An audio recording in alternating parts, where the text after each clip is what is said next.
Ponzi scheme, how to set up and play. Every player will get a player screen,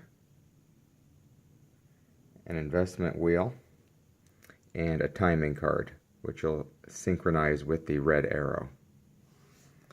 Players don't start with any cash or any industry tiles, and during the game, the only thing that this hides is money. Everything else is public. Next, lay out the 4 types of industry tiles. Lay out the luxury cards. Here's the main board. And then create a supply of cash. This is the fun deck. So the first thing you'll do is separate the blue starter cards, you'll see the back, from the rest of the deck. There are 9 of these that we placed on the board. The fun cards are always ordered on the board. The 3 lowest values based on that number are put in the first row. The next 3 are in the second row, and the highest 3 are in the third row. Within the row, it doesn't really matter if it's like that, but the highest 3 values have to be on this row. And as new cards come into the board, you're always rearranging this, so you always have your lowest 3, your middle 3, and your highest 3. And then I shuffled the rest of the fun deck and created it here on the board. The last thing you'll do is randomly assign a start player, and this will be the start token, and you're ready to begin a round. A round happens in different phases. First, all players will get a chance to fund and take cash off the board and get industry tiles. Then we do the clandestine trading. Then we pass the marker. There's a potential of a market crash. We turn the wheel and everyone has to pay their dividends. There. So let's go through each phase.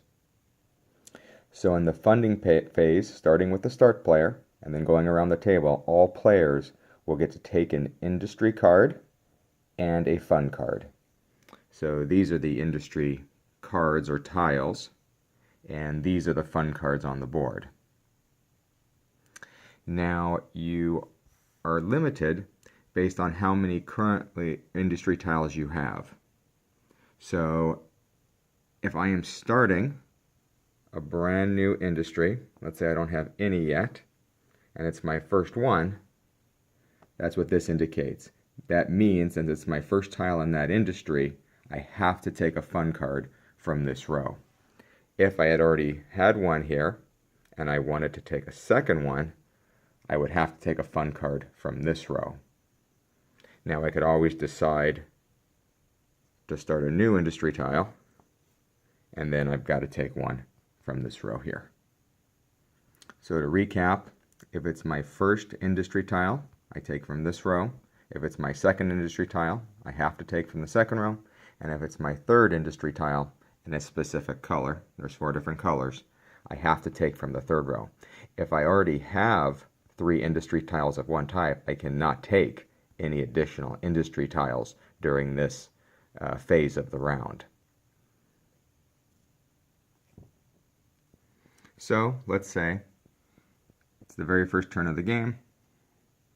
I'll take 1 tile there. I'm going to decide to take any one of these 3. I'll take this fun card, and a couple things happen. I immediately get $10 worth of funding. That's the amount of funding you get, and this is hidden behind the player's screen. Next, you align this on your wheel based on when you have to pay dividends back. So this is going to go on the 5 hex. You'll see some here. This card you would have placed here in the 3 area.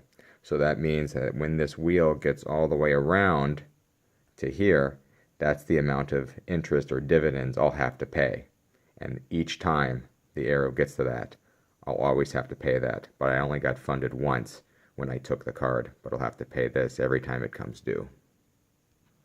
Once a fun card is taken, the board automatically gets refilled, and now everything will get rearranged because you can see this needs to go on the third row.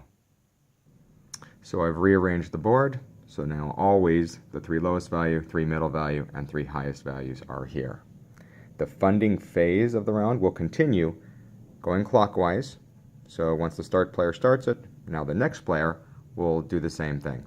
They'll take an industry tile and take a fund card. So all players will get a chance to do the funding action before we go to the next phase, which is the clandestine trading.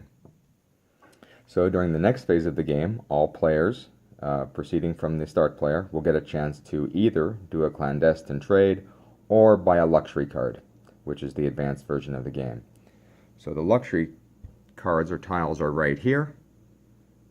You can see the amount of cash it requires to purchase the tile. Let's get these in order.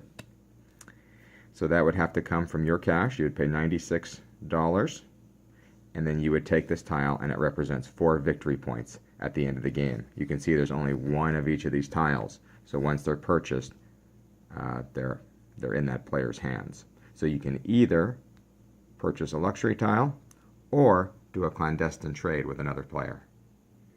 Now you can only do a clandestine trade with another player if they share at least one tile of a tile that you have a match of. So I could not trade with a player if they didn't have one of these. Also, if no other players had these, I wouldn't be able to do the clandestine trade, so I would have to pass on that action. But we look over here, and let's say this player also has one of these, or maybe they have more of these. We both have influence or prestige in this industry, so we're going to try to negotiate and barter some of that from each other. So what happens is you will make an offer to that player to buy one of their tiles in the chosen color. Now if you had pinks and blues and they had pinks and blues, you can decide, hey, I want to buy one of your blues or I want to buy one of your pinks. You're always making an offer for a single tile with one other player that shares a matching color. So to make the offer, you're going to secretly take any amount of cash you'd like from behind your player screen and secretly put it in the envelope. Don't let any other players see, and you would pass this to the player you're making the offer to. Now this player is compelled to do one of two things. They can look at the offer, and if it's acceptable to them, they can keep the cash and sell you the industry tile. So they would take the cash out of here secretly, add it behind their screen so no one can see, and the transaction's complete. Or they have the option to say, you know what, I don't want to sell you that for this. I'm going to match it. So they would pull a matching value from their supply of cash, secretly put it back in the envelope, and send it back to you. And then you are now compelled to sell your tile. So to recap, put any value you want, make the offer, and they have two choices. They either accept the cash and give you their tile, or they match the cash and they're going to take your tile in that color. It's during this trading phase where it's the only way you could ever accumulate more than 3 of these industry tiles. You'll remember during the funding phase, you could only ever take a 3rd tile. But during the trading phase, you may have 4 and you want to get 5 and 6 and 7 because they're worth more victory points at the end of the game. It's during this trading phase that allows you to accumulate beyond 3. All players going clockwise will get a chance to do the clandestine trade or buy one of the luxury tiles, or they may choose just to pass. It's their option. But all players going around the table will get a chance to perform that action before we move to the next phase, which is passing the start player marker. So in the next phase, we're going to pass the start player marker clockwise to the next player, and they're going to get the chance, or in fact they must, remove a fund card from the board. So they can choose to remove any of the 9 fund cards on the board. Maybe they decide to remove that, and then it instantly gets replaced, and you'll remember it didn't really matter if we put it there because these are the 3 highest and they're in the correct row, and we rearrange the board. If it was a blue starting card that the player decided to remove, these actually get removed from the game completely. If they instead decided to remove one of the non-starting cards, it just goes into a discard pile, which gets used later to shuffle back into the deck. So the starting cards always get removed when they're chosen to leave the board, and these go to a discard. So after we've passed the marker and the new start player has removed a card on the board and replaced a new one, we evaluate the market to see if there's a crash. And we're basically looking for the number of bear cards in the game. So we haven't seen these. So there's cards with this bear symbol. And these can come onto the board during the funding phase. As players are taking cards, the board always gets refilled. Or they could come on the board when we pass the marker and a card gets removed. So at this point we evaluate to see if there are bear cards equal to or greater than the number of players in the game. So if this was a 3-player game and there were at least 3 bear cards, maybe there may be 4, some cards may have come on earlier, but if there are at least cards equal to or greater than the number of players in the game, that triggers a crash of the market and a special procedure takes place. So here's an example. Let's say during the funding phase earlier, a player took the card that was there and this card came up.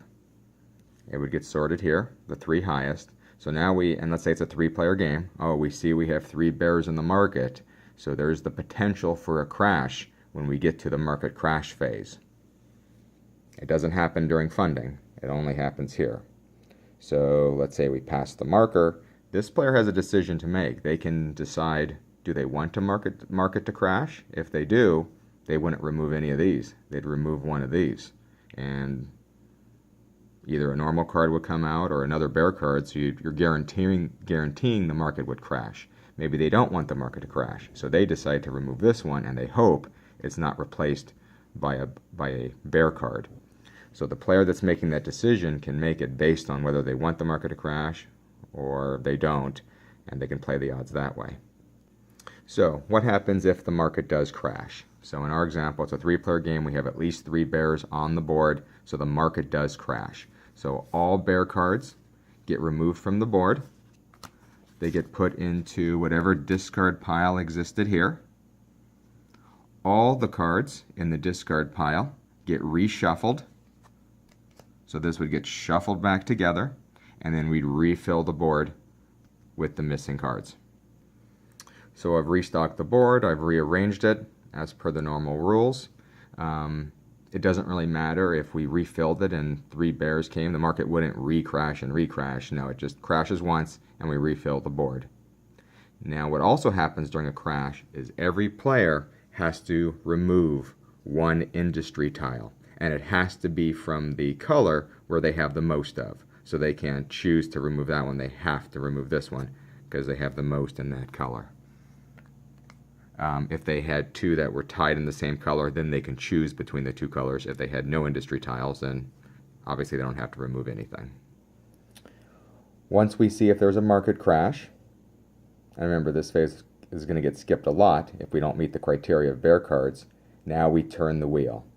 If there was not a market crash, all players will just turn their wheel 1 rotation clockwise. If there was a market crash, we turn it 2 times clockwise. So let's assume there was not a crash, and this was the situation. So all players will rotate their wheel once clockwise,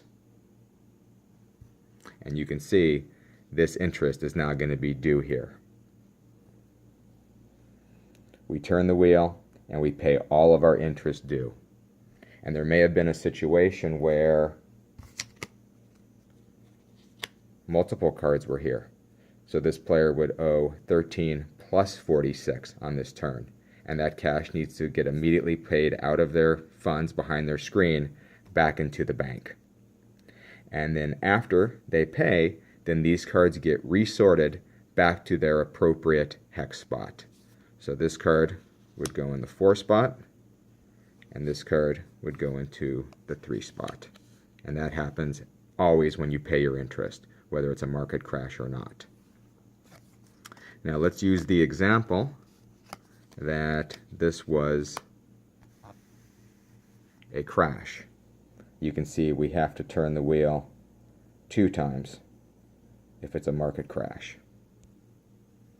So in this example, we would go 1, 2. So you always have to pay any dividends on or passed by the red arrow. So the red arrow passed these 2 spots, so now we've got to pay all these this turn. 9 plus 46 plus 13. That gets paid, and as usual, these will now get sorted back to their normal spots.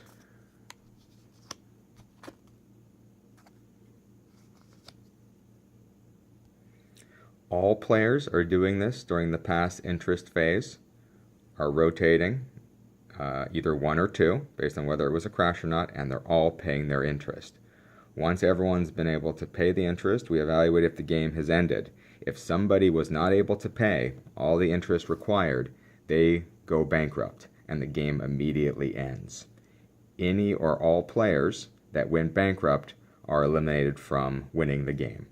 It doesn't matter how many tiles they had or how many luxury cards they had. If you go bankrupt, and multiple players can go bankrupt at the end of a pay the interest phase, they are eliminated from winning.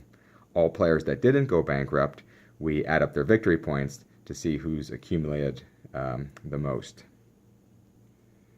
So at the end of the pay interest phase, if all players are still solvent and no one's gone bankrupt, we go back to the funding phase and we repeat the round. And we go to the next round. If a player did go bankrupt, we go to endgame scoring. You're going to get points based on the number of industry tiles you've collected, assuming you did not go bankrupt, and any luxury tiles you got. So the luxury tiles are easy. They have the indicated victory points right there, so this player would get 4 victory points, plus the number of victory points from tiles. And there's a table in the rule book. So for 1 tile in a category, you'll get 1, and you see it goes up. 3 points for 2 tiles, 15 points for 5 tiles, and you score this for each of your industry tiles. So let's do this as an example. So they have 2 tiles in blue. They'll get 3 points for their blue industry. They have 3 red tiles, so they'll get 6 points. And they have 1, 2, 3, 4, 5, 6, 7 of these. So they'll get 21 plus 7. If they had an 8th tile, they'd get 21 plus 7 plus 8, and so on. So you add up all your points for your industry tiles along with these. In the basic version of the game, these aren't used, and instead you just get points based on the amount of cash you have in the game. But if you're playing the advanced game, you do not evaluate cash at all. It's only your luxury tiles plus your industry tiles. If there happens to be a tie at the end between 2 players, then it's the player with the highest fun card value. So here 41 is this player's highest value, and they can compare it to another tied player, and that would be the tiebreaker. And that should be everything you need to set up and play Ponzi scheme.